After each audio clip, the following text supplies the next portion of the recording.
மாணவர்களே, எனது அன்பார்ந்த வணக்கங்கள். 5வது நிகழ்ச்சியில் மீண்டும் தரம் 13 ரசாயன சமநிலை அலகினூடாக உங்களை சந்திப்பதில் மிக்க மகிழ்ச்சி அடைகின்றேன். 4வது நிகழ்ச்சியில் சமநிலையை பாதிக்கின்ற காரணிகள் என்பதை பண்பறு ரீதியாக லிச்சல்லேயரின் தத்துவத்தினூடாக விளங்கினோம். அதன் தொடர்ச்சியாக இன்று வெப்பநிலை எவ்வாறு சமநிலையை பாதிக்கின்றது, ஊக்கி எவ்வாறு சமநிலையை பாதிக்கின்றது என்பதை இன்று கலந்துரையாட இருக்கின்றோம்.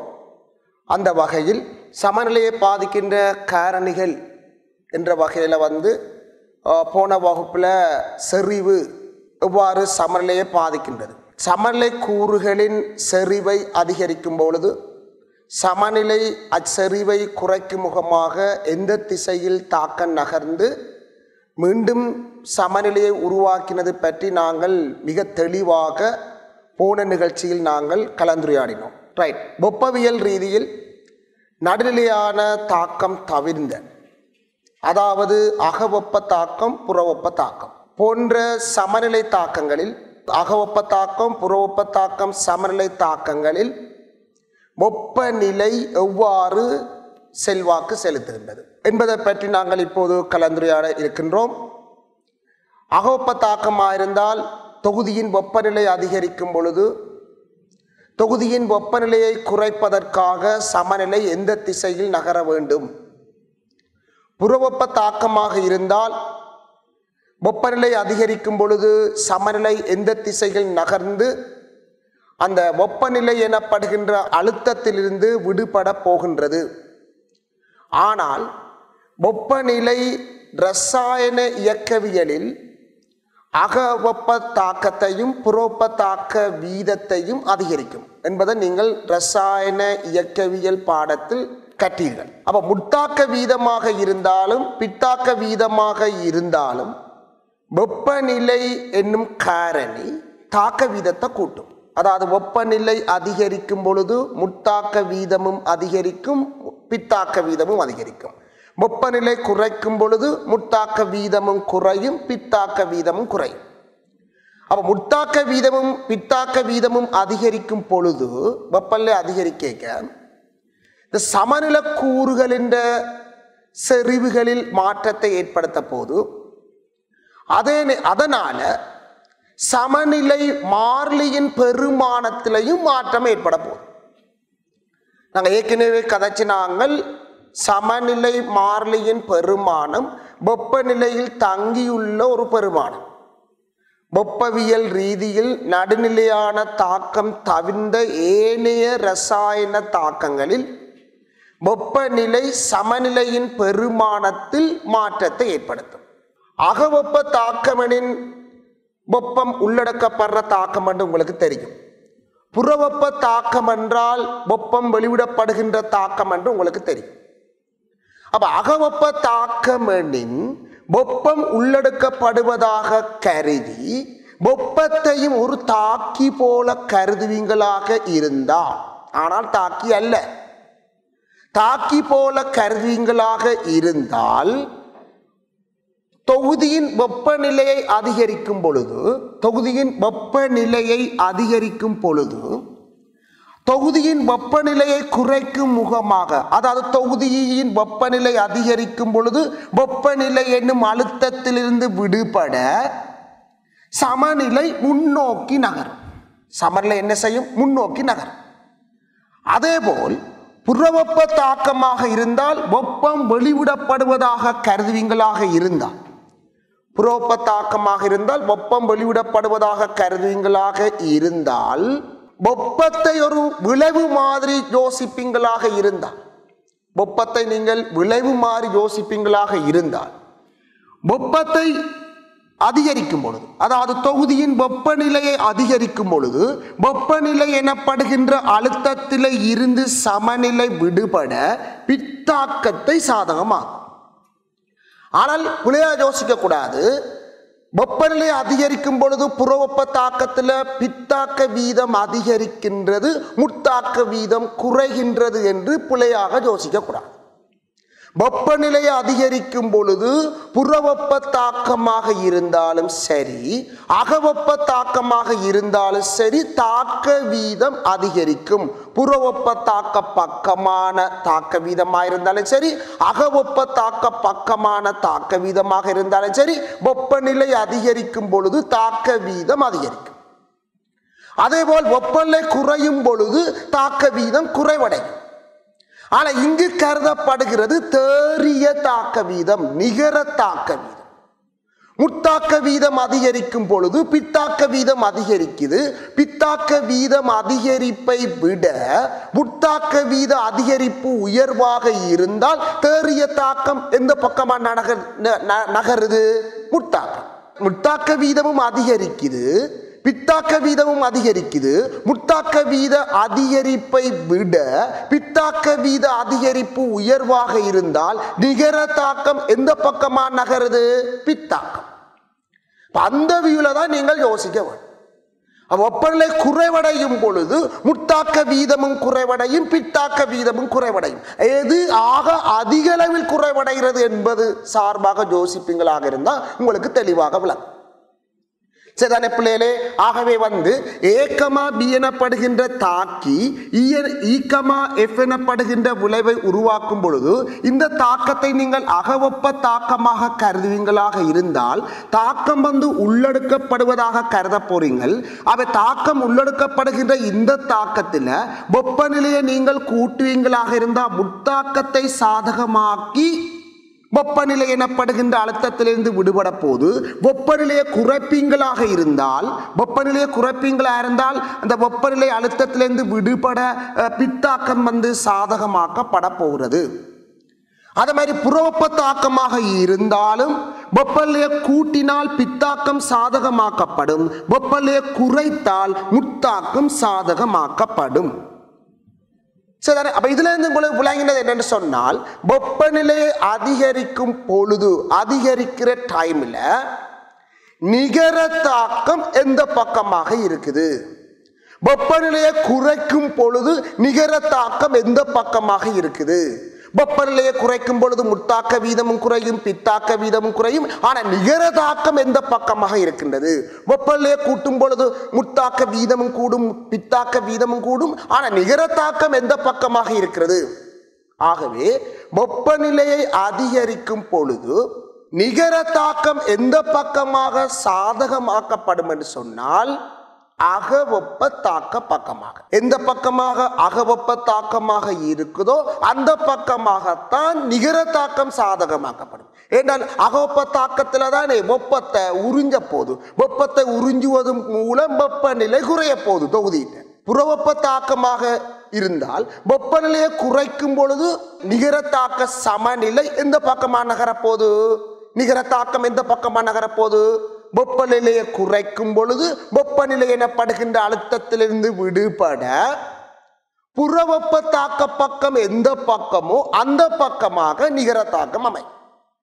நிகர தாக்கம் அந்த குறிப்பிட்ட பக்கமாக நகர்ந்து வெப்பநிலை எனப்படுகின்ற அழுத்தத்தில இருந்து சமநிலை விடுபட எத்தனிக்கும்.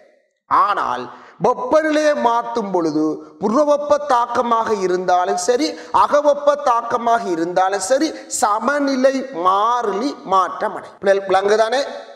அகவெப்ப தாக்கமா இருந்தானே புறவெப்ப தாக்கமா இருந்தானே சமநிலை மாறிலி வெப்பநிலையோட மாறப்போம்.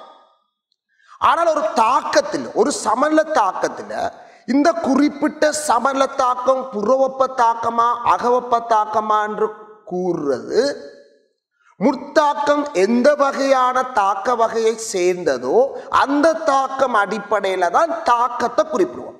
முத்தாக்கம் அகவெப்ப தாக்கமாக இருந்தால் இந்த குறிப்பிட்ட சமநிலை தாக்கம் அகவெப்ப தாக்கம் என்று கருதுவோம். முத்தாக்கம் புறவெப்ப தாக்கமாக இருந்தால் இக்குறிப்பிட்ட சமநிலை தாக்கம் புறவெப்ப தாக்கம் என்று கருதுவோம். இப்ப நாங்கள் ஒரு குறிப்பிட்ட சமநிலை தாக்கம் அகவெப்ப தாக்கமாக இருந்தால் முத்தாக்கம் என்ன வகையான தாக்கமா இருக்கும், பித்தாக்கம் என்ன வகையான தாக்கமா இருக்கும்? யோசிங்கோபம். குறிப்பிட்ட சமநிலை தாக்கம் அகவெப்ப தாக்கமாக இருந்தால் முத்தாக்கம் அகவெப்ப தாக்கமாக இருக்கும், பித்தாக்கம் என்னவா இருக்கும்? புறவெப்ப தாக்கமாக இருக்கும். வெப்பநிலை அதிகரிக்க சமநிலை எந்த பக்கமா நகர போது? அகவெப்ப தாக்க பக்கமா நகரும். ஆக அகவெப்பநிலை தாக்கம் ஒன்றை கருதுவமாக இருந்தால் வெப்பநிலையை அதிகரிக்கும் பொழுது முத்தாக்கம் சாதகமாக்கப்பட்டு பின்னர் சமநிலை அடையும். அதாவது வெப்பநிலை அதிகரிக்கிற நேரத்தில் சமநிலை எல்லாம் குழம்பிடும். அந்த குழப்பம் என்றது என்ன ஏற்படுது? ஒரு அழுத்தம் ஒன்று ஏற்படதான் குழப்பம் ஒன்று வரும். அப்ப அந்த குழப்பத்திலிருந்து மீண்டும் புதிய ஒரு சமநிலையை உருவாக ஓடும் என்றால் ஏதோ ஒரு பக்கம் நகர்ந்துதான் புதிய ஒரு சமநிலையை உருவாக்க வேண்டி இருக்குது. ஆக அகவெப்ப தாக்கமாக இருந்தால், குறிப்பிட்ட சமநிலை தாக்கம் அகவெப்ப தாக்கமாக இருந்தால் வெப்பநிலையை அதிகரிக்கும் பொழுது முத்தாக்கம் சாதகமாக்குவதன் மூலம் பின்னர் சமநிலை அடையும். அதாவது அந்த வெப்பநிலை எனப்படுகின்ற அழுத்தத்திலிருந்து விடுபட்டு பின்னர் புதிய ஒரு சமநிலையை எய்ய போறார். அதே போல ஒரு குறிப்பிட்ட சமநிலை தாக்கம் புறவெப்ப தாக்கமாக இருந்தால் வெப்பநிலையை அதிகரிக்கும் பொழுது சமநிலையின் நகர்வு பிற்பக்கமாக சாதகமாக இருக்கும். பித்தாக்கம் நிகரதாக்கம் பித்தாக்கம் சாதகமாக்கப்பட்டு புதிய ஒரு சமநிலையை மீண்டும் அடைவர். அப்ப யோசிச்சு பாருங்க, முத்தாக்கம் சாதகமாக்கப்பட்டால் பித்தாக்க வீதத்தை விட முத்தாக்க வீதம் அதிகரித்தால் சமநிலை மாறிலியின் பெருமானத்துக்கு என்ன நடக்கும்? சமநிலை மாறிலியின் பெருமானம் விளைவுகள் என்ற செறிவு தாக்க என்ற செறிவை விட கூடுமாக இருந்தால் புதிய சமநிலை மாறிலியின் பெருமானம் அதிகரிக்கும். அது மாதிரி முத்தாக்க வீதத்தை விட பித்தாக்க வீதம் உயர்வாக இருந்தால் முத்தாக்க வீதமும் அதிகரிக்குது, பித்தாக்க வீதம் அதிகரிக்குது. முத்தாக்க வீதத்தை விட பித்தாக்க வீதம் உயர்வாக இருந்தால் விளைவுகள் என்ற செறிவை விட தாக்கிய என்ற செறிவல்ல உயர்வாக இருக்க போதும். அப்ப விளைவுகள் என்ற செறிவை விட தாக்கின்ற செறிவு உயர்வாக இருக்கிற நிலையில இருக்கிற சமநிலை அடைந்த நிலையில சமநிலை மாறிலியின் பெருமானம் எப்படி இருக்கும் நினைக்கிறீங்கள்? குறையும். ஒரு குறிப்பிட்ட தாக்கத்தின் சமநிலை மாறிலியை குறைந்த வெப்பநிலையில பரிசோதனை ரீதியாக துணிகிறீர்கள். அதேபோல் அக்குறிப்பிட்ட தாக்கத்தை வேறொரு வெப்பநிலை கூடிய வெப்பநிலையில சமநிலை மாறிலியை பரிசோதனை ரீதியாக துணியுங்கோ. வெப்பநிலை குறைந்த நேரத்தில் சமநிலையின் மாறிலியின் பெருமானத்தை விட வெப்பநிலை உயர்வாக இருக்கிற சந்தர்ப்பத்தில் சமநிலை மாறிலியின் பெருமானம் உயர்வாக இருந்தால் வெப்பநிலை அதிகரிக்கிற நேரத்தில் முத்தாக்கம் சாதகமாக்கப்படுவதன் மூலம்தான் புதிய சமநிலையை அடைந்திருக்கிறார். ஆகவே வெப்பநிலையை அதிகரிக்கும் பொழுது முத்தாக்கம் சாதகமாக்கப்படுவதன் மூலம் புதிய சமநிலையை அடையுமாக இருந்தால் முத்தாக்கம் அகவெப்ப தாக்கமாக இருந்திருத்தல் வேண்டும். ஆகவே அக்குறிப்பிட்ட தாக்கம் என்ன வகையான தாக்கம்? அகவெப்ப தாக்கம். ஆகவே அதனுடன் தொடர்புடைய வெப்ப உள்ள மாற்றம் என்ன குறியாக இருத்தல் வேண்டும்? பிளஸ் குறியாக இருத்தல் வேண்டும். அதேபோல் வெப்பநிலை அதிகரிக்கும் பொழுது சமநிலை மாறிலியின் பெருமானம் குறைவடைந்திருந்தால் ஒரு குறிப்பிட்ட தாக்கத்தின் சமநிலை மாறிலி வெப்பநிலை அதிகரிக்கும் பொழுது குறைவாக இருந்தால் குறைந்த வெப்பநிலையில சமநிலை மாறிலியின் பெருமானம் துணிகிறீர்கள், கூடிய வெப்பநிலையில சமநிலை மாறிலியின் பெருமானத்தை துணிகிறீர்கள். அப்ப வெப்பநிலை அதிகமாக உள்ள பொழுது சமநிலை மாறிலியின் பெருமானம் குறைந்திருந்தால் முத்தாக்க வீத அதிகரிப்பை விட பித்தாக்க வீத அதிகரிப்பு உயர்வாக இருந்திருத்தல் வேண்டும். அப்ப பித்தாக்க வீத அதிகரிப்பு உயர்வாக இருந்தால் விளைவுகள் என்ற செறிவுகளுடன் ஒப்பிடும் பொழுது தாக்கிய செறிவு உயர்ந்திருத்தல் வேண்டும். ஆகவே சமநிலை மாறிலியின் பெருமானம் என்ன நடந்திருக்கணுமாம்? குறைஞ்சிருக்க வேண்டும். ஆகவே பித்தாக்கம் தானே அகவெப்ப தாக்கமாக இருந்திருக்கணும். வெப்பநிலை அதிகரிக்கும் பொழுது பித்தாக்கம் சாதகமாக்கப்பட்டிருந்தால் பித்தாக்கம் அகவெப்ப தாக்கமாக இருந்திருத்தல் வேண்டும். அப்ப முத்தாக்கம் என்னவா இருக்கும்? புறவெப்ப தாக்கம். முத்தாக்கம் என்ன வகையோ அதுதானே சமநிலை தாக்கத்தின் வகையாக கருத போறீங்க. அப்ப முத்தாக்கம் புறவெப்ப தாக்கமா இருந்தா சமநிலை தாக்கம் எந்த வகைக்குரிய தாக்கம் என்று கருத போறீங்க? புறவெப்ப தாக்க வகை என்று. வெப்பநிலை அதிகரிக்கும் பொழுது அந்த தாக்கத்தின் சமநிலை மாறிலி குறைவடையும். அகவெப்ப தாக்கமாக இருந்தால் வெப்பநிலை அதிகரிக்கும் பொழுது சமநிலை மாறிலி அதிகரிக்கும். ஆகவே ஒவ்வொரு வெப்பநிலைகளில் சமநிலை மாறிலியின் பெருமானத்தை துணிவதன் மூலமும் இது என்ன வகையான தாக்கம் என்றதை உய்த்தறியலாம். என்ன வகையான தாக்கம் என்பதை உங்களுக்கு ஏற்கனவே தெரியுமாக இருந்தால் வெப்பநிலை அதிகரிக்கும் பொழுது சமல்ல மாறிலியின் பெருமானம் அதிகரிக்க போதா அல்லது குறைய போகுதா என்பதையும் உய்தறியலாம். உதாரணம் ஒன்றை பரிசோதனை ரீதியாகவும் பார்க்க போறோம். இந்த பரிசோதனை ரீதியாக செய்யப்பட்ட அந்த முடிவுகள் என்ற படம் உங்களுக்கு இதில் காட்டப்பட்டிருக்குது. இப்ப N2O4 டை நைட்ரஜன் டெட்ராக்சைடு எனப்படுகின்ற நிறமற்ற வாயு நைட்ரஜன் டை ஆக்சைடு எனப்படுகின்ற கபில நிறமுடைய வாயுவோட சமநிலையில இருக்கிற சமநிலை தாக்கத்தை கருதும். இது ஒரு அகவெப்ப தாக்கம். அகவெப்ப தாக்கமாக இருந்தால் என்னன்னு இந்த சமல்ல தாக்கம் அகவெப்ப தாக்கமாக இருந்தால் முத்தாக்கம் அகவெப்பத்துக்குரியதாக இருக்கும், பித்தாக்கம் புறவெப்பத்துக்குரியதாக இருக்கும். ஆகவே முத்தாக்கம் நிகழும் பொழுது வெப்பத்தை உறிஞ்ச பொழுது, பித்தாக்கம் நிகழும் பொழுது வெப்பத்தை வெளிவிட போகுது.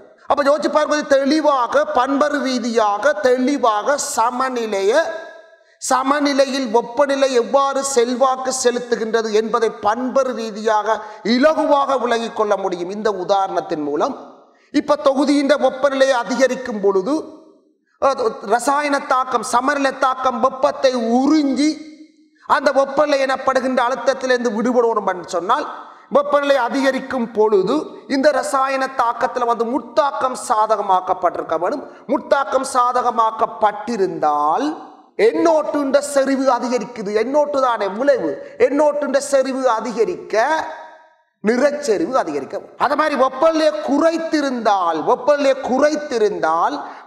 குறைக்கும் பொழுது எந்த பக்கமாக புறவெப்ப தாக்கத்துக்குரியதாக இருக்கின்றதோ அந்த பக்கமாக நகரப்போகுது.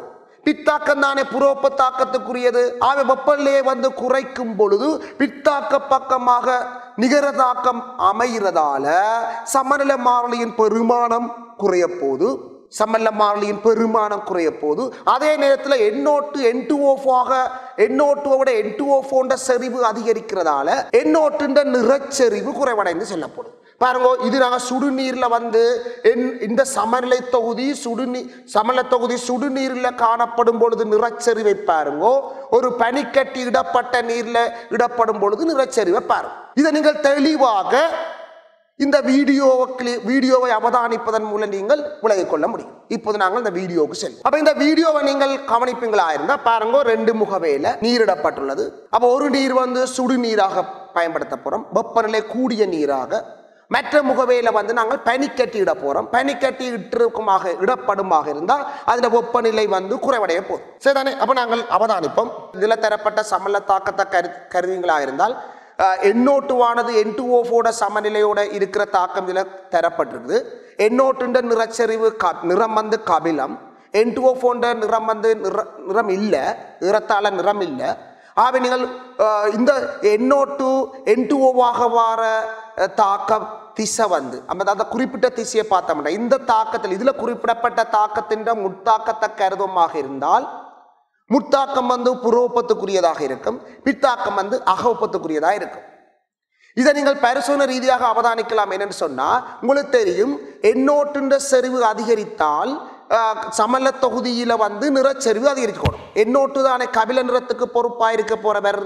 அப்ப NO2 அளவு கூட கூட கூட அந்த சமநிலை தொகுதியில நிறச்செறிவு என்ன சேர்க்க வேணுமாம், கூடியிருக்க வேணும். அதே நேரத்தில் NO2 அளவு குறைவடைந்து N2O மாறி இருந்தால்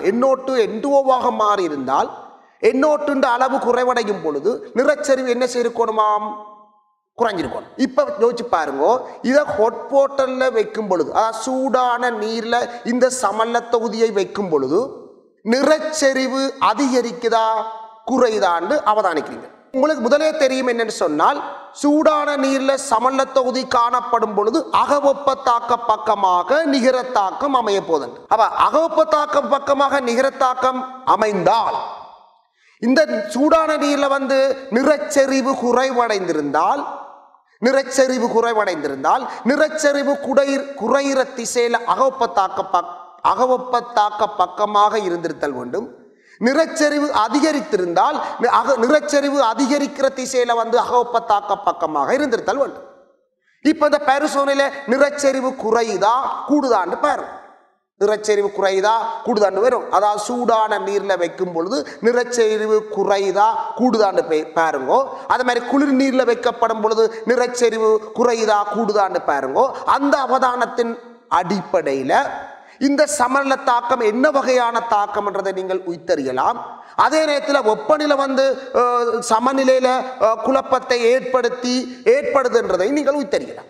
சரி, நாங்கள் தொடர்ந்து போவோம். நிறச்சரிவை தெளிவாக வடிவாக அவதானிங்கோ. ரைட், அவதானிச்சிட்டீங்கள். இப்போ குளிரான நீரில் வைக்கிறோம். நிறச்சரிவு பாருங்க குறைவடையுது. குளிரான நீரில் நிறச்சரிவு குறைவடையுது. சரிதானே? அப்போ உங்களுக்கு இது தெளிவாக விளங்கியிருக்கும்னு நினைக்கிறேன். ரைட், இப்போ இதில் வந்து பார்த்தீங்கன்னு சொன்னால் சூடான நீரில் இந்த NO2 N2O சமநிலை தொகுதியை சூடான நீரில் வைக்கும் பொழுது நீங்கள் என்னத்தை அவதானிக்கிறீங்க? நிறச்சரிவு அதிகரித்ததா குறைந்ததா?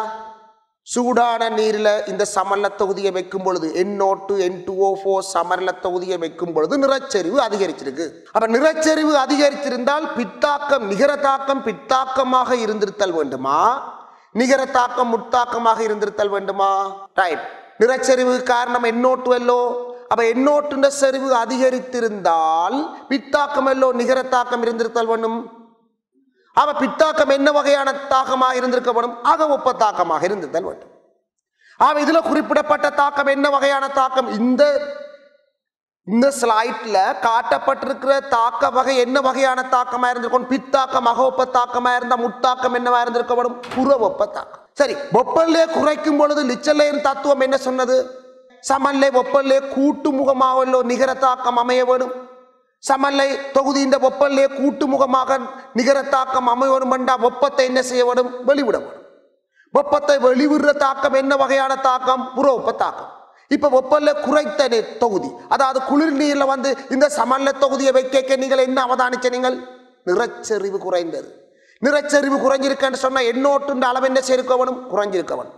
NO2 அளவு குறைஞ்சிருக்க வேணும் என்று சொன்னா நிகர தாக்கம் எந்த பக்கமாக சாதகமாக்கப்பட்டிருத்தல் வேண்டும்? முத்தாக்கம். அவை முத்தாக்கம் என்ன வகையான தாக்கமாக இருத்தல் வேண்டும்? புற வெப்ப தாக்கம். பாருங்க, இதுல டெல்டா H வேல்யூவும் கிட்டத்தட்ட தரப்பட்டிருக்கு. -58 கிலோஜூல் மூல் -2 சொல்லியிருக்கு. ஆகவே இந்த வகையான தாக்கம் இதுல தரப்பட்டுள்ள தாக்கம் வந்து ஒரு எக்ஸோதெர்மிக் தாக்கம், அதாவது வந்து புற வெப்ப தாக்கம் என்று நாங்க சொல்லலாம். ஓகே, இப்போது உங்களுக்கு வெப்பநிலை வந்து எவ்வாறு சமநிலையில குழப்பத்தை ஏற்படுத்தியதென்றும், வெப்பநிலை அதிகரிக்கும் பொழுது வெப்பநிலை குறைவடையும் பொழுது சமநிலையின் நிகர தாக்கம் எந்த பக்கமாக அமைந்து அந்த வெப்பநிலை அழுத்தத்திலிருந்து விடுபட்டு புதியொரு சமநிலையை எய்ததென்று சொல்லியும், வெப்பநிலையை மாற்றப்படும் பொழுது சமநிலை மாறிலியின் பெருமானம் மாற்றப்பட்டதென்று சொல்லியும், அதாவது வந்து வெப்ப இயக்கவியல் ரீதியில் நடுநிலையான தாக்கம் அல்லாத தாக்கம் என்று கருதப்படுகின்ற அகவெப்ப தாக்கம் புறவெப்ப தாக்கத்தை கருதமாக இருந்தால் வெப்பநிலையை மாற்றும் பொழுது சமநிலை மாறிலியின் பெருமானமும் மாற்றமடைய போது, அதாவது சமநிலையில் வெப்பநிலை என குறிப்பிட்ட விளைவை ஏற்படுத்தி சமநிலையின் மாறிலியில மாற்றத்தை ஏற்படுத்தும் என்று சொல்லி உங்களுக்கு தெளிவாக விளங்கியிருக்கும் என்று நான் நம்புறேன். இப்போ நாங்கள் என்ன செய்ய போறோம் என்று சொன்னால் சமநிலையில வந்து ஊக்கின்ற விளைவை பற்றி கொஞ்சம் பார்ப்போம். ஊக்கி என்றால் தாக்கத்தில் என்ன வேலையை செய்கிறார்ன்றது நீங்கள் ரசாயன இயக்கவியலில் மிக தெளிவாக அதில் நீங்கள் எக்ஸ்பர்ட்டான ஆக்களாக இருக்கிறீர்கள், எக்ஸ்பர்ட்டான மாணவர்களாக இருக்கின்றீர்கள். அப்போ ஊக்கி வந்து ஒரு ரசாயன தாக்கத்தின் ஏவற் சக்தியை குறைக்குமா அல்லது ரசாயன தாக்கத்தின் ஏவற் சக்தியை கூட்டுமா? யோசிச்சு பாருங்க. அல்லது ரசாயன தாக்கத்தின் ஏவற் சக்தியில மாற்றத்தை ஏற்படுத்தாதா? இதுக்கு நீங்க பல பேர் இப்ப விடையளிச்சிருப்பீங்க நினைக்கிறேன். ஊக்கி வந்து குறிப்பிட்ட ரசாயன தாக்கத்தின் ஏவற் சக்தியை மாற்ற போறது இல்லை. அது ஊக்கி வந்து என்ன செய்வார் என்று சொன்னா பாதையை மாற்ற போகுது. நீங்கள் வந்து ஒரு வீட்டில இருந்து பாடசாலைக்கு வாரீங்கள் என்று சொன்னா வீட்டில இருந்து பாடசாலைக்கு ஒரு குறிப்பிட்ட பாதைக்குள்ளால வாரீங்க. ஆனா குறிப்பிட்ட பாதைக்குள்ளால வரும் பொழுது பாடசாலைக்கு அடைகிற நேரம் வந்து சரியான அதிகமாக இருந்தது. ஆனால் ஒரு நபர் என்ன செய்யறார் என்று சொன்னால் அந்த பாதையிலும் வேறொரு பாதை, ஒரு சிறந்த பாதை இருக்குது, அந்த பாதைக்குள்ளால நீங்க செல்வீர்களாக இருந்தால் பாடசாலைக்கு மிக விரைவாக செல்ல முடியும். அப்ப விரைவாக செல்லக்கூடிய பாதையை இனங்காற்றார் இன்னொருவர். அப்ப அவர் என்ன செய்யறாரு சொன்னா அந்த பாதைக்குள்ளால உங்களை கூட்டி கொண்டு வாரார், கூட்டி கொண்டு வந்து பாடசாலைக்கு கொண்டு வந்து விட்டுட்டார். இப்ப மிக விரைவாக வந்துட்டீங்க. இப்ப உங்களுக்கு கூட்டி கொண்டு வந்தவரார் ஊக்கி மாறி தொழிற்பட்டிருக்கிறார். அவர் வந்து அந்த பாதையை மாத்தினவரோ, நீங்க முதல் வந்த பாடசாலைக்கு வந்த பாதையை வந்து மாத்தினவரோ இல்லை, அந்த பாதையில ஏதாவது மாற்றத்தை ஏற்படுத்தினவரோ இல்லை, வேறொரு பாதைக்குள்ளால கொண்டு வந்திருக்கிறார். நீங்க வளமையான பாதையில மாற்றத்தை ஏற்படுத்தல. அவர் வேறொரு பாதைக்குள்ளால உங்களை கூட்டிக் கொண்டு வருவதன் மூலம்தான் பாடசாலைக்கு மிக விரைவாக உங்களை வர செய்திருக்கிறார். அப்ப அதை கொண்டு வந்தவரார் ஊக்கி. அவர் என்ன செய்திருக்கிறார்? நீங்க வளமையான வார பாதையை விட்டுட்டு வேறொரு பாதைக்குள்ளால உங்களை கூட்டி வந்திருக்கார். அதே மாதிரி தான் இந்த ரசாயன தாக்கத்தில். ரசாயன தாக்கத்தின் ஒரு குறிப்பிட்ட பாதைக்குள்ளால தான் ரசாயன தாக்கம் நகருதுன்னு சொன்னா, அந்த பாதையின் ஏவற் சக்தி உயர்வென்று சொன்னால் அந்த பாதைக்குள்ளால தாக்கத்தை நகர்த்தாமல் ஏவற் சக்தி குறைந்த பாதைக்குள்ளால தாக்கத்தை நகர்த்துற வேலையைத்தான் நோக்கி செய்யும். அந்த ஒரு குறிப்பிட்ட தாக்கத்தின் ஏவற் சக்தி, அந்த பழைய தாக்கத்துக்கு ஒரு பாதை இருக்குத்தானே. ஊக்கி இல்லாத போது தாக்கம் எந்த பாதைக்குள்ளால நகர்ந்ததோ அந்த பாதைக்குரிய ஏவற் சக்தி அவர் மாற்ற போறதில்லை. அப்ப ஊக்கின்ற வேலை என்ன? வேறொரு பாதைக்குள்ளால தாக்கத்தை நகர்த்துவதன் மூலம் தாக்க வீதத்தை கூட்ட போதும். வேறொரு பாதையின் ஏவற் சக்தி குறைந்த பாதையாக இருக்கிறதால ஏவற் சக்தி குறைந்த பாதைக்குள்ளால தாக்கத்தை நகர்த்துவதன் மூலம் தாக்க வீதத்தை கூட்ட போறார். ஆகவே ஊக்கி என்றது தாக்கத்தின் ஏவற் சக்தியை மாற்ற போறதில்லை.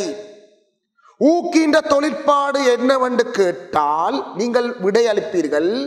பலமையாக செல்லுகின்ற பாதையை விட்டுட்டு வேறொரு, அதாவது ஏவற் சக்தி குறைந்த பாதைக்குள்ளால தாக்கத்தை நகர்த்துறது தான் ஊக்கின்ற வேலை. அப்ப ஊக்கி வேறொரு பாதைக்குள்ளால கொண்டு செல்லும் பொழுது, தாக்கத்தை கொண்டு செல்லும் பொழுது அவரும் தாக்கத்துல பங்கு பெற்றுவார். ஆனால் இறுதியில் தாக்கம் முற்று பெற்ற பிறகு ஊக்கி பழைய நிலைக்கு வந்துடுவார். அதாவது ஊக்கி வந்து தாக்க முடிவில் எவ்வளவு ஊக்கி ஆரம்பத்தில் இருந்ததோ, எவ்வளவு அளவு இருந்தது, அதே அளவான ஊக்கி எந்த விதமான ரசாயன இயல்பில் மாற்றமும் இல்லாமல் பழைய நிலைக்கு வந்துடும். ஆனால் தாக்கத்தில் பங்கு பெற்றும் தாக்க பாதையை மாற்றும். ஏவற் சக்தி குறைஞ்ச பாதைகளால தாக்கத்தை நகர்த்தும். இதுதான் ஊக்கின்ற வேலை. ஊக்கி வந்து தாக்கத்தின் ஏவற் சக்தியை குறைக்குமோ? இல்லை. ஊக்கி என்ன செய்ய போறார்? ஏவற் சக்தி குறைந்த பாதைக்குள்ளால தாக்கத்தை நகர்த்துவதன் மூலம் தாக்க வீதத்தை கூட்டுதே தவிர தாக்கத்தின் ஏவற் சக்தியை வந்து கூட்டியோ குறைக்க போறது இல்லை. ஏவற் சக்தி குறைஞ்ச பாதைக்குள்ளால தாக்கத்தை நகர்த்தும். இது தெளிவாக நீங்கள் விளங்கிக் கொள்ளும். சமநிலை தாக்கம் ஒன்றுக்குள்ள வந்து ஊக்கிய போடுறீங்க. சமநிலையில இருக்கிறார், மொப்பல்லையே நீங்க மாத்தையில. அப்ப அந்த நேரத்தில் ஊக்கிய சேப்பிங்களா இருந்தா சமநிலையில குழப்பம் ஏற்படுமா? ஊக்கின்ற வேலை என்ன? தாக்க வீதத்தை கூட்டுறது. ஊக்கி என்ன செய்யும் என்று சொன்னால் தாக்க வீதத்தை கூட்ட போது வேறொரு பாதைகளால நகர்த்துவதன் மூலம். ஆனா உங்களுக்கு தெரியும், தாக்கம் ஒன்று நடந்து கொண்டிருக்க ஒரு குறிப்பிட்ட நிலையில மாறு நிலை எனப்படுகின்ற ஒரு நிலை ஒன்று வரும். அந்த நிலையின் அழுத்த சக்தி மிக உயர்வாக இருக்கும். அந்த அழுத்த சக்தி உயர்வாக இருக்கிற அந்த மாறுநிலை ஏவற்படுத்தப்பட்ட சிக்கல் அல்லது ஏவற் சிக்கல், ஆக்டிவேட்டட் காம்ப்ளெக்ஸ் என்று சொல்லப்படுறது. அந்த நிலைக்கு போய்த்தான் விளைவு பெற வேண்டும். அது ஒரு கருதுகோள் நிலை. அப்ப அந்த நிலைக்கு ஊக்கி இல்லாத போது அந்த குறிப்பிட்ட ஏவற் சிக்கலும், ஊக்கி உள்ள பொழுது உருவாயின ஏவற் சிக்கலும் வேற வேறையா இருக்க போகும். ஆனால் ஊக்கி போட்டான ஊக்கி போடாவிட்டான, ஊக்கி போடும் பொழுது முற்தாக்கமாக இருந்தான பிற்தாக்கமாக இருந்தான ஒரு பொதுவான மாறு நிலைக்கு ஊடாகத்தான் தாக்கம் நகரப்போம். முற்தாக்கத்துக்கு வேற மாறுநிலை, பித்தாக்கத்துக்கு வேற மாறுநிலை என்று யோசிக்க கூடாது. முற்தாக்கத்துக்குரிய மாறுநிலையா இருந்தாலும் சரி, பித்தாக்கத்துக்குரிய மாறுநிலையா இருந்தாலும் சரி, ஒரே மாறுநிலை தான். எத்தனை மாறுநிலையும் உருவாகலாம், எத்தனை படிமுறைகளுக்களாலையும் தாக்கத்தை நகர்த்தி இருக்கலாம். ஆனால் உருவாகின்ற மாறுநிலை முற்தாக்கத்துக்கும் பித்தாக்கத்துக்கும் ஒன்றுதான். ஆகவே மாறுநிலைகள் அல்லது உயர் அழுத்த சக்தியை கொண்ட ஏவற் சிக்கல் முற்தாக்கத்துக்கும் பித்தாக்கத்துக்கும் ஒரு பொதுவானதாக இருக்கிறதால ஊக்கியை சேர்க்கும் பொழுது பொதுவான மாறுநிலையினூடாக முற்தாக்கத்தையும் பித்தாக்கத்தையும் நகர்த்துவதால முற்தாக்க வீதமும் பித்தாக்க வீதமும் ஊக்கி ஒரே அளவால கூட்டப்போகுது. முற்தாக்க வீதமும் பித்தாக்க வீதமும் ஒரே அளவால அதிகரிக்குமா இருந்தாலும் சமநிலையில குழப்பம் பெறாத. ஆகவே ஊக்கி என்றது சமநிலையில குழப்பத்தை ஏற்படுத்தாது. ஊக்கின்ற விளைவு வந்து சமநிலை ஸ்தானத்தை மாத்தாது. ஆனால் தாக்க வீதம் கூடும். சமநிலை அடைகிறதுக்குரிய நேரத்தை குறைக்கலாம். சரிதானே? அப்ப இதுல நாங்கள் பார்த்தோம்னு சொன்னால் ஊக்கி தாக்கத்தினை ஏவற் சக்தி குறைந்த பாதையினூடாக நகர்த்தி தாக்க வீதத்தை கூட்டக்கூடியது. இதன் போது சமநிலை தாக்கத்தின் முத்தாக்கம் பித்தாக்கம் என்பன பொதுவான மாறுநிலையினூடாக நகர்வதால முத்தாக்க வீதத்தினையும் பித்தாக்க வீதத்தினையும் ஒரே அளவால அதிகரிக்கும். பாருங்க, இந்த விரைவில் பார்த்தீங்கன்னு சொன்னால் பாருங்க, இது ஊக்கி இல்லாத போது இருக்கிற நிலைமை. இது ஒரு பாதை. ஊக்கி இல்லாத போது இருக்கிற இந்த இடத்துல தான் மாறுநிலைன்னு சொல்லப்போம். இந்த நிலையில உயர் அழுத்த சக்தியை கொண்ட நிலையா இருக்க போது, உயர் அழுத்த சக்தியை கொண்ட நிலையில தேவையில்லாத பழைய பிணைப்புகள் உடைந்து கொண்டிருக்கின்றது. தேவையான புதிய பிணைப்புகள் உருவாகி கொண்டிருக்கிற ஒரு நிலை தான் மாறுநிலை. ஊக்கிய போட்டோன்னு வேறொரு மாறுநிலைக்கு வந்துடுது. இது மாறுநிலை, ஊக்கி போட்ட நிலை. அப்ப வேறொரு பாதை, இது குறிப்பிட்ட பாதையா இருந்தா இது இன்னொரு பாதை. அப்ப வேறொரு பாதைகளால போய்க்க இதுல உருவாக்கப்படுற தேவையில்லாத பிணைப்புகள் உடைய போது தேவையான பிணைப்புகள் தோன்ற போது. ஆனா பாருங்க, ஊக்கி இல்லாத போது இருக்கிற ஏவற் சக்தியையும் ஊக்கி இல்லாத போது இந்த ஏவற் சக்தியை பார்த்தோம்னா இவ்வளவு. ஊக்கி இல்லாத போது, ஊக்கி உள்ள போது ஏவற் சக்தியை பார்த்தோம்னா இவ்வளவு. ஏவற் சக்தி ஊக்கி உள்ள பொழுது ஏவற் சக்தி குறைந்த பாதைக்கிலால தாக்கத்தை நகர்த்திருக்கிறார். ஆனால் இந்த மாறுநிலை முத்தாக்கத்துக்குரிய மாறுநிலையாக இருந்தாலும் சரி, பித்தாக்கத்துக்குரிய மாறுநிலையாக இருந்தாலும் சரி, பொதுவான மாறுநிலை. ஆகவே முத்தாக்க வீதமாக இருந்தாலும் சரி, பித்தாக்க வீதமாக இருந்தாலும் சரி, ஒரே அளவால ஊக்கி அதிகரிக்க போதும். ஆகவே சமநிலையில குழப்பம் என்ன செய்யாது, வேற. அப்ப ஒரு படிநிலைகளால்தான் ஒரு படிமுறையை கொண்ட ஒரு படிநிலைகளின் ஊடாக வேறொரு பாதைகளால தாக்கத்தை நகர்த்திருக்கலாம், அல்லது ஒன்றுக்கு மேற்பட்ட படிநிலைகளுக்களாலே தாக்கம் நடந்திருக்கலாம். பாருங்க, இது ஊக்கி இல்லாத நிலை. ஏவற் சக்தியை ஒருக்கா கவனிச்சுக்கின்றா விளங்கு.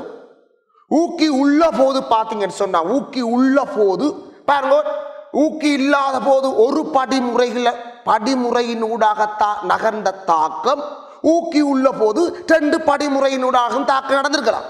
பாருங்க, இது முதலாவது படிமுறைக்குரிய ஏவற் சிக்கல். சரி, கவனிச்சிங்கன்னு சொன்னா இது முதலாவது படிமுறைக்குரிய ஏவற் சிக்கல் இந்த இடத்துல. இது 2வது படிமுறைக்குரிய ஏவற் சிக்கலா இருக்கு. ஆனாலும் முத்தாக்கத்தை கருதுவாக இருந்தாலும் இதே ஏவற் சிக்கல் தான் முத்தாக்கத்திலேயும் இருக்க போது, பித்தாக்கத்தை கருதுவமாக இருந்தாலும் அதே ஏவற் சிக்கல்களை உருவாக்கித்தான் பித்தாக்கம் நடக்கும். அவை முத்தாக்க வீதமும் பித்தாக்க வீதமும் என்னவா இருக்க போது, ஒரே அளவால் அதிகரிக்க போது. அவை சமநிலையில குழப்பம் வேற. ஏதோ ஒரு முத்தாக்க வீதத்தை விட பித்தாக்க வீதம் கூடவா இருந்தா குழம்பிடுது. சமநிலையா இருந்தா முத்தாக்க வீதமும் பித்தாக்க வீதமும் சமனாத்தான் இருக்கணும். நிகரதாக்கம் 0 இருக்கணும். முத்தாக்க வீதமும் பித்தாக்க வீதமும் சமனாத்தான் இருக்கணும். அப்ப சமனாயிருந்தா சமநிலை. ஆனால் பித்தாக்க வீதத்தை விட முத்தாக்க வீதம் கூடவா இருந்தா சமநிலை குழம்பிடுது. பித்தாக்க வீதத்தை விட முத்தாக்க வீதம் கூடவா இருந்தாலோ அல்லது வேற வேற பெருமானமா இருந்தாலோ சமநிலை குழம்பிட்டு அர்த்தம். மீண்டும் பழைய மாதிரி நிகரதாக்கம் 0 என்ற ஒரு நிலைக்கு வேற குறித்த நேரம் எடுக்கும். சரி, அப்ப ஊக்கி சமநிலை ஸ்தானத்தை மாத்துமா? இல்லை. சமநிலையில ஒரு குறிப்பிட்ட விளைவை ஏற்படுத்துமா? இல்லை. அதாவது சமநிலையில பாதிப்பை ஏற்படுத்த. சரி, அப்ப உங்களுக்கு ஒரு புற விளக்கம் கிடைச்சிருக்கு நினைக்கிறேன். வெப்பநிலை சமநிலையை குழப்பம், ஆனா ஊக்கி சமநிலையில பாதிப்பை ஏற்படுத்தாது. சரிதானே? உங்களுக்கு விளங்கிருக்கு நினைக்கிறேன். சரியா பிள்ளைகளே? இதுல கவனிச்சிங்கன்னு சொன்னா இதால ஊக்கின்ற விளைவு சமநிலையை குழப்புகின்ற காரணிகளில் மாற்றத்தை ஏற்படுத்தாது. சமநிலையை குழப்புகின்ற காரணிகளாக சமநிலை கூறுகளின் செறிவை எடுத்துக்கொள்ளலாம். வாயுநிலை தாக்கமாக இருந்தால் அமுக்கத்தை எடுத்துக்கொள்ளலாம், ஒவ்வொன்றையும் பகுதி அமுக்கத்தை எடுத்துக்கொள்ளலாம், அல்லது வெப்பநிலையை கருதலாம். அவை ஊக்கி சமநிலையை குழப்புகின்ற காரணிகளை மாற்றத்தை ஏற்படுத்த போறதில்லை. ஊக்கி முத்தாக்க வீதத்தையும் பித்தாக்க வீதத்தையும் ஒரே அளவால் அதிகரிக்கிறது.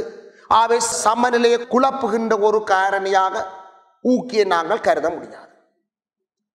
ஆனால் ஊக்கி தாக்க வீதத்தை அதிகரிக்கும் என்றதால வெப்பநிலை அதிகரிப்பு தாக்க வீதத்தை அதிகரித்தது மாதிரி, ஆனால் ஒரே முத்தாக்க வீதமும் பித்தாக்க வீதமும் ஒரே அளவால் அதிகரிக்காது. முத்தாக்க வீதமும் பித்தாக்க வீதமும் சமனாக இருக்காது வெப்பநிலை மாறேக்க. ஆனால் ஊக்கி முத்தாக்க வீதத்தையும் பித்தாக்க வீதத்தையும் ஒரே அளவால் அதிகரிக்கும். அவை என்னவான்னு சொன்னாலும் வந்து தாக்க வீதம் அதிகரிக்கும் என்றதால சமநிலை அடைகிறதுக்குரிய நேரத்தை வேணும்னு சொன்னால் குறைக்கலாம் ஊக்கிய போட்டு.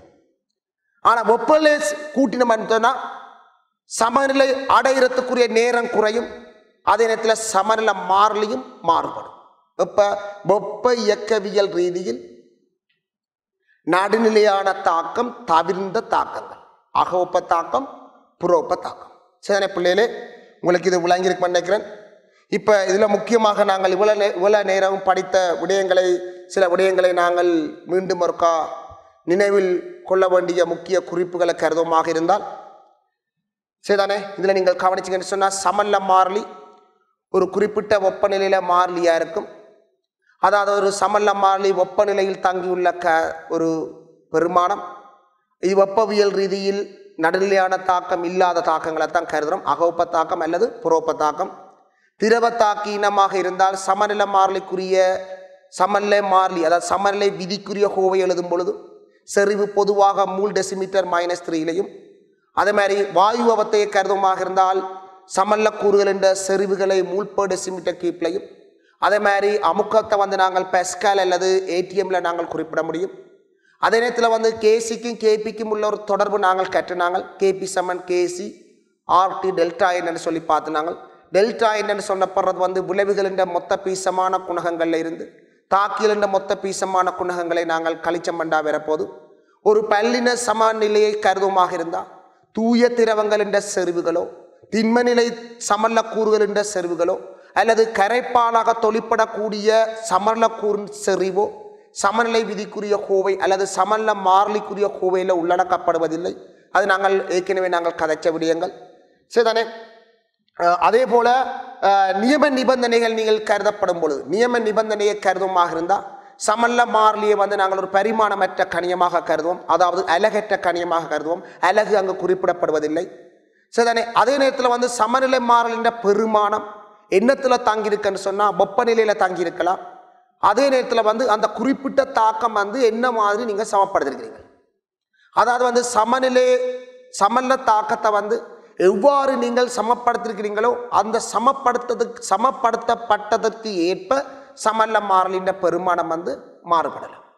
இன்னொரு விதமாக நாங்கள் சொன்னோம்னு சொன்னால், இன்னொரு விடயம் என்னன்னு சொன்னால், ஒன்றுக்கு மேற்பட்ட தாக்கத்தை வந்து ஒன்றுக்கு மேற்பட்ட தாக்கங்களை கூட்டும் பொழுது ஒரு புதிய ஒரு ஒட்டுமொத்தமான தாக்கம் கிடைக்குமாக இருந்தால், அது 2 தாக்கங்களை கூட்டி ஒரு புதிய ஒரு தாக்க வகை ஒன்று வருமாக இருந்தால், புதிய ஒரு தாக்க வகை என்ற சமநிலை மாறிலி வந்து ஒரு கூட்டப்பட்ட தாக்கத்துக்குரிய சமநிலை மாறிலிகளை பெருக்குவதன் மூலம் கிடைக்கும்னு சொல்லலாம். அதாவது வந்து கவனிச்சுங்கன்னு சொன்னால், ஒரு தாக்கத்தை 2 அல்லது அதற்கு மேற்பட்ட தாக்கங்களின் கூட்டுத்தொகையாக வெளிப்படுத்த முடியுமாக இருந்தால் ஒட்டுமொத்த தாக்கத்திற்கான சமநிலை மாறிலி தனிப்பட்ட தாக்கத்தின் சமநிலை மாறிலிகளின் பெருக்கத்தால் நாங்கள் குறிப்பிட முடியும் சரிதானே. அப்போ இது நீங்கள் ஞாபகத்தில் கொள்ள வேண்டியது. மற்ற வந்து அதாவது நான் என்ன சொன்ன ஏற்கனவே சொன்ன மாதிரி சமநிலை மாறிலி பெருமானம் சமநிலை சமன்பாடு எவ்வாறு சமன் செய்யப்பட்டுள்ளது என்பதில் தங்கியிருக்கு. திணிவு தாக்க விதியின்படி சமநிலை விதிக்குரிய கோவையில் ஒவ்வொரு செறிவுகளின் பதமும் சமப்படுத்தப்பட்ட சமன்பாட்டில் இருக்கிற பீசமான குணகத்தால் வலிவேற்றிருப்போம். அப்போ என்ன முறையில் நீங்கள் சமப்படுத்துறீங்களோ, என்ன முறையில் சமப்படுத்தப்பட்டதுக்கு ஏற்ப பீசமான குணகங்களும் வேறுபடலாம். அப்போ பீசமான குணகங்கள் வேறுபடும் பொழுது வலுவேற்றப்படுற பெருமானமும் வேறுபட போது, வலுவேற்றப்படுற பெருமானம் வேறுபடும் பொழுது சமநிலை மாறிலியும் என்ன செய்ய போது மாறுபட போகுது சரிதானே. ரைட். அப்போ ஒரு ரசாயன சமன்பாடு முழுவதையும் நீங்கள் ஏற்கனவே ஒரு ரசாயன தாக்கம் சமப்படுத்தப்பட்டிருக்கு. அந்த சமப்படுத்தப்பட்ட சமன்பாட்டை நீங்கள் 2ஆல் பெருக்கிறீங்கள். 2 பீசமான குணகங்கள் டபுளாக வரப்போகுது. அப்போ 2ஆல் பெருக்கும் பொழுது நீங்கள் 2ஆல் பெருக்க முதல் இருந்த சமநிலை தாக்கத்தின் சமநிலை மாறிலி ஒரு குறித்த பெருமானமாக இருக்கும். 2ஆல் பெருக்கின பிறகு ஒரு புதிய சமன்பாட்டின் 2ஆல் பெருக்கி பெறப்பட்ட புதிய சமன்பாட்டின் சமநிலை மாறிலியை ஒப்பிட்டோம்னு சொன்னால் முதலாவது சமன்பாட்டின் சமநிலை மாறிலியை 2ஆல் வலுவேற்றுவீங்களாக இருந்தால் புதிய சமன்பாட்டின் சமநிலை மாறிலி எங்களுக்கு கிடைக்குமா இருக்கும். அதே மாதிரி 3ஆல் பெருக்குவீங்களாக இருந்தால் நீங்கள் 3ஆல் பெருக்கி பெறப்பட்ட சமன்பாட்டின் சமநிலை மாறிலி பெருக்க முதல் இருந்த சமநிலை மாறிலியை 3ஆல் வலுவேற்றுவதன் மூலம் கிடைக்குமா இருக்கு. என்னால பெருக்கமாக இருந்தா நீங்க சமல்ல மாறிலியை வந்து என்னால வலுவேற்றணும். என்னால வலுவேற்றினாத்தான் என்னால பெருக்கின பிறகு பெறப்பட்ட சமநிலை சமன்பாட்டின் சமநிலை பெருமானம் கிடைக்கணும் என்றால் என்னால வலுவேற்றணும். என்னால பெருக்கினால் என்னால வலுவேற்றணும். சரிதானே? அப்ப இது உங்களுக்கு படித்த விஷயம். அதே போல வந்து தாக்கைவு பார்த்து நாங்கள் சமநிலை குழம்புற நேரத்தில் தாக்கியல் விளைவுகளின் செருவுகளின் வலுவேற்றிய பெருக்கத்துக்கும் தாக்கியல் செருவுகளின் வலுவேற்றிய பெருக்கத்துக்கும் இடையில இருக்கிற விகிதத்தை நாங்கள் தாக்கைவுன்னு சொல்லுவோம். ஆனால் சமநிலை வந்து சமநிலை அடைந்த நேரத்தில் விளைவுகளின் செருவுகளின் வலுவேற்றிய பெருக்கமும் தாக்கின்ற செருவுகளின் வலுவேற்றிய பெருக்கமும் இடையிலான விகிதமும் சமநிலை மாறிலி என்று சொல்ல போறோம். அதாவது அந்த சமநிலை மாறிலி வந்து தாக்கைவுக்கு சமனாக இருந்தால் ஏற்கனவே அது சமநிலையில் இருக்குன்ற அர்த்தம். சமநிலை மாறிலியை விட தாக்கைவு பெருசாக இருக்குமா இருந்தால் தாக்க கலவை பின்னோக்கி சாதகமாக்கி இறுதியில் சமநிலை அடைய போது சமநிலை அடைந்த நேரத்தில் தாக்க ஈவும் சமநிலை மாறிலியும் சமனாக இருக்கும். அதே மாதிரி சமநிலை மாறிலியை விட தாக்க ஈவு சின்னனாக இருக்குமா இருந்தால் சமநிலை கலவை அதாவது தாக்க கலவை மீண்டும் சமநிலை அடையணும் என்று சொன்னால் புதிய சமநிலை அடையணும் என்றால் முன்னோக்கி நகர்ந்து புதிய ஒரு சமநிலை அடைய போது அந்த சந்தர்ப்பத்தில் தாக்க ஈவும் சமநிலை மாறிலியும் சமனுக்கு வந்துடும். ஆனால் மாறா வெப்பநிலையை நீங்கள் போயிடுவீங்களா இருந்தால் முதல் என்ன சமநிலை மாறிலி இருந்ததோ அதே அளவு சமநிலை மாறிலியே இப்பயும் இருக்கு. அதாவது நீங்கள் சமநிலையை குழப்ப முதல் என்ன சமநிலை மாறிலி இருந்ததோ குழப்பி மீண்டும் உருவாகிய புதிய சமநிலை மாறிலியின் பெருமானம் ஒரே பெருமானமாக தான் இருக்கு. வெப்பநிலை அதிகரிப்பு ஆரம்பத்தில் நிகர தாக்கம் அகோப்ப தாக்கமாக அமைந்து சமநிலை அடைய போது அதாவது வெப்பநிலை வந்து இருபுறமும் தாக்க வீதத்தை அதிகரிக்கும். ஆனால் ஒரே அளவான தாக்க வீதத்தை அதிகரிக்க போறதில்லை. சரிதானே பிள்ளைகளே? ஊக்கி முட்டாக்கம் பித்தாக்கம் இருபுறமும் தாக்க வீதத்தை ஒரே அளவில் அதிகரிப்பதால சமநிலையில வந்து பாதிப்பை வந்து ஏற்படுத்த போறதில்லை. சரிதானே? இப்போ நாங்கள் 5வது தொலை நிகழ்ச்சியில வந்து நாங்கள் இந்த ரசாயன சமநிலை எனப்படுகின்ற அலகின்ற தியரியை நாங்கள் முடிச்சிட்டோம். மொத்தமாக 5 நிகழ்ச்சிகள். 5 நிகழ்ச்சிகளில் வந்து நாங்கள் 1வது 2வது 3 4 5 நிகழ்ச்சிகளை நீங்கள் தொடர்ந்து அவதானிப்பீங்களாக இருந்தால் தியரி உங்களுக்கு பூர்ண விளக்கத்தை கொடுக்குமென்னு நினைக்கிறேன். இப்போது நீங்கள் இதுவரை காலமும் படித்த 5 நிகழ்ச்சியில் படித்த விடயத்தை ஒரு மதிப்பீட்டு வினாவால் உங்களை நான் பரிசோதிக்க போகிறேன். சரிதானே? பார்ப்போம். ரைட் பிள்ளைகளே, இந்த மதிப்பீட்டு வினாவை நீங்கள் கவனிப்பீங்களா இருந்தால் இது ஒரு பொது பரீட்சையில் உங்களிடம் வினாவப்பட்ட வினா. அதாவது 2020ஆம் ஆண்டு பொது பரீட்சையை எதிர்நோக்கிய மாணவர்கள் விடையளித்த வினாவாக இருக்க போகுது. அதாவது பொது பரீட்சையில் வந்த வினாவே உங்களுக்கு மதிப்பீட்டு வினாவாக தரப்பட்டுள்ளது. பாருங்க, இந்த கேள்வியை செய்து வாசித்து முடிய பிள்ளைகள் கவனிக்க வேணும். ஒரு வினாவை வாசிக்கும் பொழுது வாசித்து முடியும் பொழுது எவ்வாறு செய்கிறதுன்றது ஐடியா உங்களுக்கு வந்திருக்கும். திருப்பி திருப்பி யோசிக்கக்கூடாது. வாசிக்க உங்களோட மைண்ட் வேலை செய்திருக்க வேணும். கையும் வேலை செய்து கொண்டிருக்க வேணும். தேவையான தரவுகளை எழுதி கொண்டிருக்க வேணும். அப்போ நீங்கள் கேள்வி எழுதி முடிய எப்படி செய்கிறதுன்றது வந்திருக்க வேணும். பிறகு ஒரு கொஞ்ச நேரத்தில் முழு கேள்விக்குரிய விடைகளை எழுத வேணும். சரி, இப்போ நாங்கள் இந்த கேள்வியை பார்த்தோம்னு சொன்னால் இந்த ஒரு சேரை வந்து XY2 Z2 கேஸ் ஆனது 300 கெல்வினிலும் கூடிய வெப்பநிலைக்கு வெப்பமாக்கப்படும் பொழுது பின்வருமாறு கூட்டப்பிரிகை அடைகிறது. இப்போ ஒரு என்ன மாதிரி இந்த சமநிலை தாக்கம் வந்து பிரிகை அடைந்து சமநிலை அடையும் என்றது உங்களுக்கு இந்த ஏற்கனவே இந்த சமநிலை தாக்கம் தரப்பட்டது. இது ஒரு கருதுகோள் சேர்வை. அப்போ இந்த சேர்வை வந்து சமநிலை அதாவது விளைவுகளோட சமநிலை அடையும் பொழுது சமநிலை அடையும் என்று தரப்பட்டிருக்கு. இப்போ இதில் என்ன செய்கிறாங்கன்னு சொன்னால் ஒரு குடுவையில் வந்து 1 டெசிமீட்டர் கியூப் குடுவையில் வந்து 7.5 கிர மாதிரி ஒன்று வைக்கப்பட்டு 480 கெல்வின் வெப்பநிலையில் பேண போகிறீங்க. அப்போ பேணணுன்னு என்ன செய்ய போகுது? 300 கெல்வினுக்கு கூடிய வெப்பநிலையில் சமநிலை அடைஞ்சிருமல்ல. ஆகவே 480 கெல்வியில் வந்து இதில் தாக்கத்தில் குறிப்பிடப்பட்ட சமநிலை தாக்கத்துக்கு அமைய அதாவது இந்த கேள்வியில் குறிப்பிடப்பட்ட சமநிலை தாக்கத்துக்கு அமைய சமநிலை அடைஞ்சிருக்கும். X2 அதாவது XY2 Z2 அதாவது தாக்கின்ற மூலத்திணிவு தரப்பட்டிருக்குது.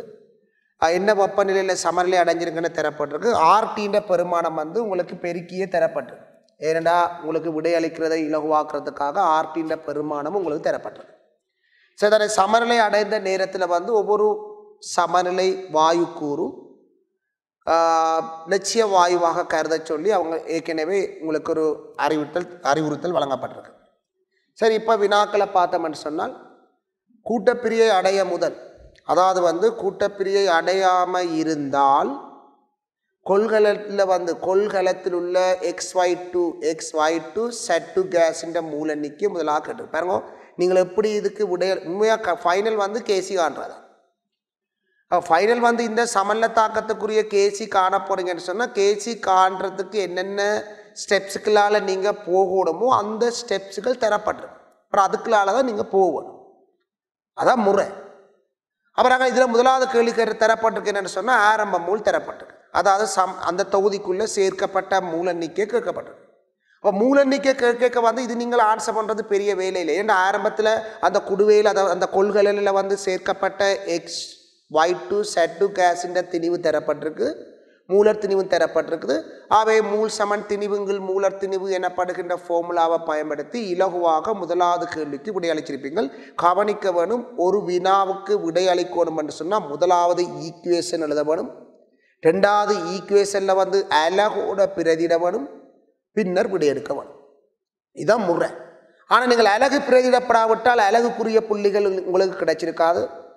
ஈக்குவேஷன் எழுதப்படாவிட்டால் ஈக்குவேஷனுக்குரிய புள்ளிகள் உங்களுக்கு கிடைக்காது. என்ன பிரச்சனைன்னு சொன்னால் ஒரு வினாவுக்கு இந்த கேள்விக்குரிய ஸ்கீமை தயாரித்தாலும் புள்ளியிடலை தீர்மானித்தாலும் நீங்கள் புள்ளிகளை மேக்சிமம் புள்ளியை பெறணும் என்று சொன்னால் என்ன செய்யணும்? முதல் ஈக்குவேஷன் எழுத வேணும், அப்புறம் அலகோட பிரதியிட வேணும், அடுத்தது விடையெடுக்க வேணும்.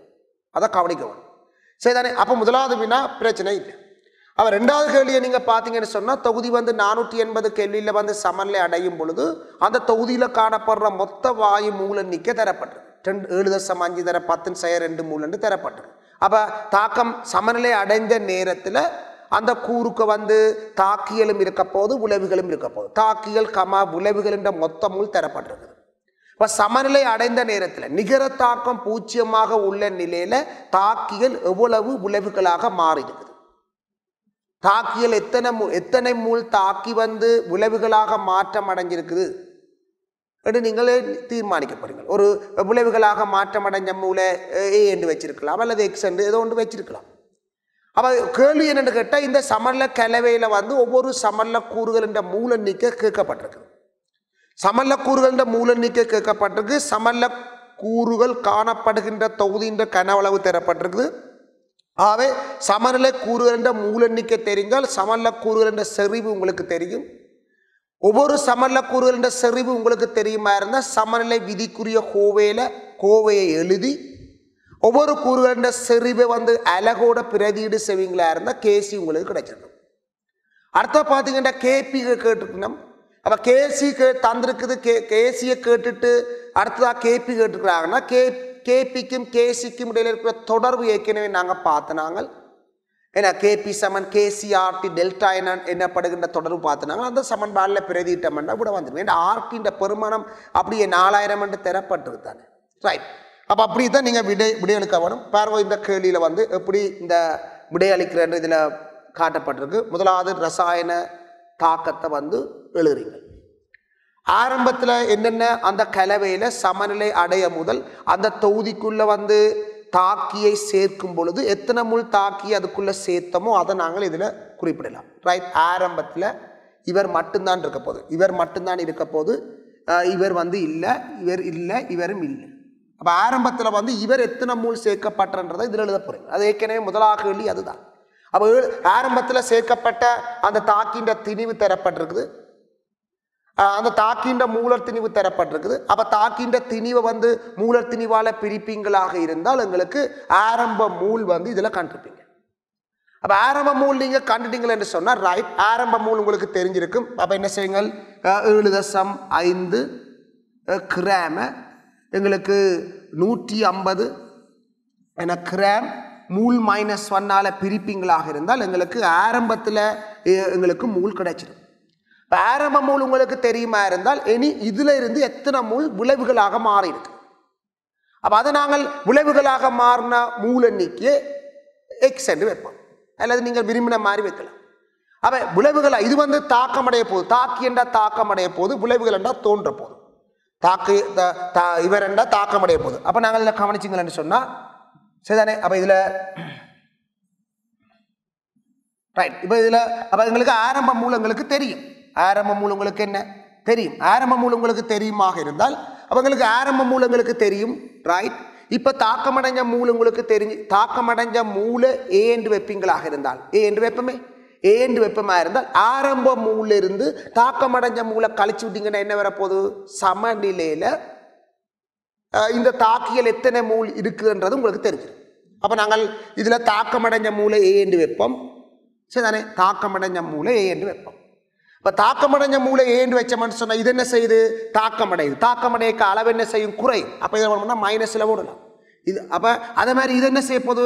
ஏ மூல் தாக்கமடைஞ்ச இது ஏ மூல் வரும், இதுவும் ஏ மூல் வரும். அப்போ இதில் ஆரம்ப மூல் உங்களுக்கு தெரியும். எவ்வளவு மூல்? ஆரம்ப மூல் 7.5 கீழ் 150 மூலன்னு உங்களுக்கு தெரியும். 7.5 கீழ் 150 மூலன்றதை வந்து சுருக்கி நீங்கள் போட வேணும். ஏன்னா முதலாவது கேள்வி அதுதானே. ஆரம்ப மூல் வந்து கேட்கப்பட்டதால இப்படியே விடையலாம். இப்படி விட்டால் உங்களுக்கு புள்ளிகளில் பிரதியீட்டுக்கு மட்டும்தான் புள்ளி கிடையாது. சில நேரங்களில் பிரதியீட்டுக்கும் புள்ளி. அது ஸ்கீம் வந்து நேரடியாக முழு இறுதி விடைக்கே சில நேரங்களில் ஸ்கீம் போட்டிருக்கலாம். அப்புறம் நாங்கள் பிரதியிட்டா அடுத்தது நீங்கள் விடை எடுக்கத்தான் வேணும். அப்புறம் நாங்கள் இதை நீங்கள் இப்படியே விடையலாம். இதை நீங்கள் முழுமையாக விடை எடுத்திருக்க வேணும். சரி. அப்போ விடையெடுத்த பிறகு இதை நீங்கள் ஆரம்பத்தில் காணப்பட்ட மூல உங்களுக்கு தெரியும்ன்றதால ஆரம்ப மூல இருந்து தாக்கமடைஞ்ச மூல கழிச்சு விடுங்களா இருந்தால் சமர்ல மூல் வரும். ரைட். ஆரம்ப மூல நாங்கள் எக்ஸ் வைப்பமாக இருந்தால் எக்ஸ் ஐ இது சமர்ல மூல். இந்த எக்ஸ் வந்து உங்களுக்கு தெரியும். எக்ஸ் வந்து உங்களுக்கு தெரியும். எக்ஸ் வந்து உங்களுக்கு தெரியும். அப்போ எக்ஸ் ஆரம்ப மூல் உங்களுக்கு தெரியும். அது முதலாவது வினா. ஏன்றது வந்து தாக்கமடைஞ்ச மூல் என்று கருதினாங்கள். அவை இப்போ மிகுதியாக அந்த சமல்ல கலவையில் தாக்கி எத்தனை மூல் இருக்குன்ற எக்ஸ் மைனஸ் ஏ. எக்ஸ் மைனஸ் ஏ என்று சொன்னால் இதெவ்வளோ இருக்க போது? ஏ இருக்க போகிற வெறும் ஏ இருக்க போகுது. சமநிலை அடைஞ்ச நேரத்தில் உருவான எக்ஸ் ஒயிட்டுண்ட மூல நிற்க தெரியும். உருவார ஒயிட் செட்டுண்ட மூல நிற்க நாங்கள் ஏ என்று வச்சிருக்கிறோம். இதில் மிஞ்சி இருக்கிற மூல் வந்து எக்ஸ் மைனஸ் ஏ. இப்போ சொல்லுங்க சமநிலை கலவையில் காணப்படுகின்ற மொத்த மூல எவ்வளோ சொல்லுங்க? ஏ சார்பாக சொல்லலாம் தானே. எக்ஸ் வந்து உங்களுக்கு தெரிஞ்சது. எக்ஸ் வந்து ஏற்கனவே தெரியும். 7.5 150 பிரிச்சோம்னா எக்ஸ் வரும். இது எக்ஸ். இதான் எக்ஸ். எக்ஸ் உங்களுக்கு தெரியும். ஆரம்ப மூல் தெரியும். 7.5 150 பிரிச்சோம்னா மூல் வந்து. அப்போ என்ன செய்யலாம்? ஏ சார்பாக மொத்த மூல காணலாம். ஏ சார்பாக மொத்த மூல காணீங்கன்னு சொன்னால் இவற்ற மிஞ்சி இருக்கிற தாக்கின்ற மூலையும் உருவாயிருக்கிற விளைவுகின்ற மூலையும் நாங்கள் என்ன செய்ய போகிறோம்? கூட்ட போகிறோம். விளைவுகின்ற மூலை ஒன்று கொண்டு கூட்டி விட்டோம்னா எங்களுக்கு கிடைக்க போகிறது என்ன? X plus A. X plus A தானே. எக்ஸ் உங்களுக்கு தெரியும். எக்ஸ் வந்து உங்களுக்கு என்ன தெரியும். அப்போ ஏ தான் நீங்கள் காண வேண்டியது. ஏ உங்களுக்கு தெரியுமா இருந்தால் இப்போ சமன்ல கலவையில் காணப்படுகின்ற சட்டூண்ட மூலம் நிற்க தெரியும். எக்ஸ் ஒயிட்டுண்ட மூலம் நிற்க தெரியும். அதே நேரத்தில் வந்து ஏ எக்ஸ் ஒயிட் செட்டுண்ட மூலம் நிற்கும் உங்களுக்கு தெரிஞ்சிடும். ஏன் எக்ஸ்ல இருந்து ஏ கழிச்சு விட்டோம்னா சரி. அப்போ நாங்கள் வந்து எக்ஸ் ஏற்கனவே முதலாவது கேள்விக்குரிய ஆன்சர் தான் எக்ஸ் ஆரம்ப மூல். ஏ நாங்கள் காணவும். ஆனால் எக்ஸ் பிளஸ் ஏன்றது மூலம் என்னவா இருக்க போகுது? மொத்த மூல். ஆனால் மொத்த மூல் உங்களுக்கு சமநிலை அடைஞ்ச நேரத்தில் மொத்த மூல் உங்களுக்கு ஏற்கனவே தரப்பட்டிருக்கலோ 7.5 தர 10/2. அப்போ எக்ஸ் பிளஸ் ஏ வந்து நீங்கள் 7.5 தர 10/2 மூலுக்கு நீங்கள் சமப்படுத்துவீங்களா இருந்தால் ஏ நீங்கள் கண்டலாம் தானே. ஏ நீங்கள் கண்டலாம் தானே. அப்போ ஏ வந்து தெரிஞ்சுட்டேன்னு சொன்னால் சமநிலை கலவையில் காணப்படுகின்ற விளைவுகின்ற ஒவ்வொரு விளைவுகின்ற மூல எண்ணிக்கை உங்களுக்கு தெரிஞ்சுட்டு தானே. அப்போ சமநிலை கலவையில் காணப்படுகின்ற தாக்கின்ற மூல எண்ணிக்கை உங்களுக்கு தெரிஞ்சுட்டு தானே. இப்போ என்ன? சமநிலை கலவையில் காணப்படுகின்ற ஒவ்வொரு சமநிலை கூறுன்ற மூல எண்ணிக்கை உங்களுக்கு தெரிஞ்சிடுது. ஒவ்வொரு கூறுகின்ற ஒவ்வொரு சமநிலை கூறுகின்ற மூல எண்ணிக்கை தெரிஞ்சால் அடுத்தது நீங்கள் சின்ன விஷயம் என்னது? மூல எண்ணிக்கை தெரிஞ்சால் ஒவ்வொரு கூறுகின்ற செறிவு காண மாட்டீங்களா? செறிவு காணணும் என்ன சொல்லணும்? மூளை கனவளவால் பிரிச்சு விட்டீங்கன்னா சரி. அப்போ செறிவு சமன் என்ன? செறிவு சமன் என்ன? மூலுங்கள் கனவளம். இப்போ செறிவு சமன் மூலுங்கள் கனவளம் எனப்படுகின்ற தொடர்பை பாவப்படுத்தீங்கன்னு சொன்னால் இப்போ சட்டுண்ட மூல எண்ணிக்கை தெரியும், தொகுதியின் கனவளவு தெரியும். ஏன்னா சட்டுண்ட கனவளவும் எக்ஸ்ஒய்டுண்ட கனவளவும் எக்ஸ்ஒய்டு சட்டுண்ட கனவளவும் ஒன்று தான். ஏன்? ஒவ்வொரு கூறும் லட்சிய வாயு. ஒவ்வொரு கூறும் லட்சிய வாயுவாக இருந்தால் தொகுதியின் கனவளவு தானே ஒவ்வொரு கூறுண்ட கனவளவாக எடுக்கப்படுங்க. வாயுவின் கனவளவு சரி. வாயுவின் கனவளவு வந்து தொகுதியின் கனவளவு தானே. அப்போ ஒவ்வொரு கூறுகளின் கனவளவும் சமன் என்று சொன்னால் நீங்கள் செறிவு கண்டுட்டீங்கள். என்னது செறிவு சமன் எண்ணுங்கள் பி, அதாவது மூல கனவளவால் பிரிச்சுட்டீங்கன்னா சரி. ஆனால் கனவளவு உங்களுக்கு அதில் அதை செறிவை காண்றது கூட உங்களுக்கு சுகமாக தான் தந்திருக்கேன். கனவளவு 1 டெசிமீட்டர் கீப் பண்ண தந்துருப்பீங்க. அப்போ மூளை ஒன்றால் பிரித்து அதே தானே வரப்போகுது பெருமானம். இப்போ கனவளவு வந்து 1 டெசிமீட்டர் கீப் பண்ணி தந்ததால் மூளை வந்து நீங்கள் கனவளவால் பிரித்து காட்ட வேணும். இது தியரி விளக்க நீங்கள் விளங்கியிருக்கிறீங்கன்றாலும் நாங்கள் மதிப்பீட்டில் தெரிய வேணும். அப்போ செறிவு எவ்வாறு கண்ட நீங்கள் காண வேணும். மூளை கனவளவால் பிரிக்க வேணும்.